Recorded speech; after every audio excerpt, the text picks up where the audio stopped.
The notorious one still has his title fight, just not the one we all expected. Welcome into MMA Live Extra. I'm Cary Chow. Conor McGregor now faces Chad Mendes for the interim featherweight title after Jose Aldo pulled out of UFC 189 because of a rib injury. To preview, we bring in ESPN MMA writers Brett Okamoto and Reed Kuhn. Brett, let's start with you. A switch in fighters usually means a switch in strategy. Can McGregor handle Mendes' wrestling?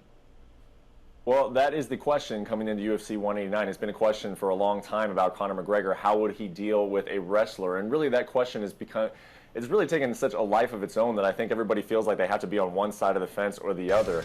Yes, he can handle the wrestling, absolutely. Or no, there's no way he's going to just be pinned the entire time. And I think the reality lies somewhere in the middle. I think there will be times when Chad Mendes' wrestling is successful in this fight, and there are other times where it will not be successful in this fight. And there are other questions associated with just that overarching, can Conor McGregor handle a wrestler question, as in, will Chad Mendes be able to do any damage once he gets the fight to the ground? Will he be able to keep the fight on the ground once he's able to take McGregor down? How much energy is he using up in the effort to put McGregor down there? I think these are all important questions to ask yourself as well. So bottom line, I think Chad Mendes is going to get takedowns in this fight. Does that mean he's going to win the fight? We'll see, because this is still a mixed martial arts fight. There's a lot that goes into it beyond just can Mendes take McGregor to the ground. Reed, what do the metrics say about this fight and that wrestling aspect?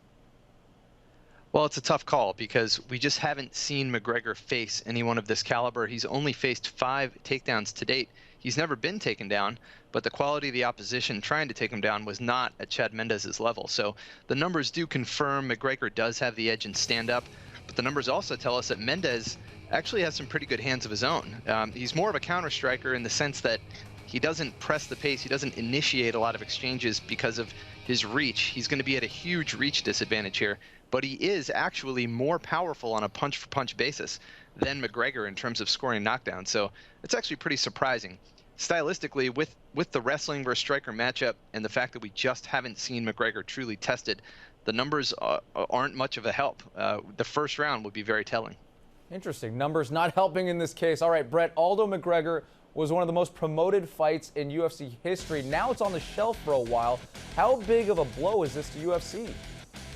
Well, look, there's no doubt about it that this affects the UFC's bottom line. I think anyone suggesting otherwise would just be kidding themselves. This was a fight that the UFC promoted in a way that it never had before, literally putting these guys on private jets and flying them around the world in order to promote this fight. The commercial that they made, they spent a lot of money on that. Just all the content, really, they went in to promoting this fight is now essentially unusable now that Aldo is out.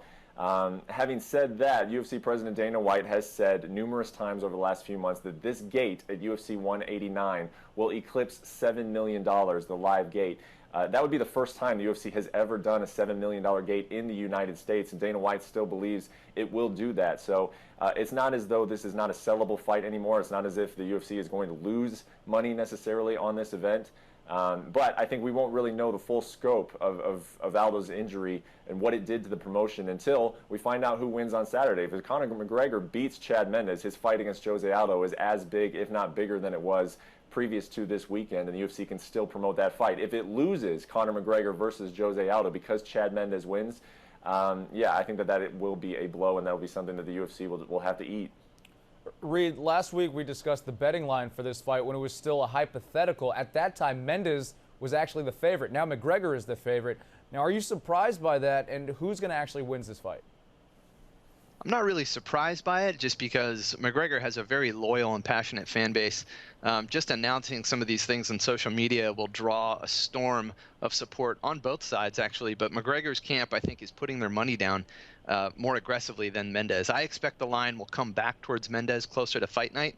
And in terms of an actual pick, this really is a coin flip. I mean, there are so many uncertainties with the wrestling matchup that remain to be seen that make this a very hard fight to predict. I do think we will learn a lot in the first round. I would lean towards Mendes, especially if I were a betting man based on the current price. But to me, this is basically a coin flip.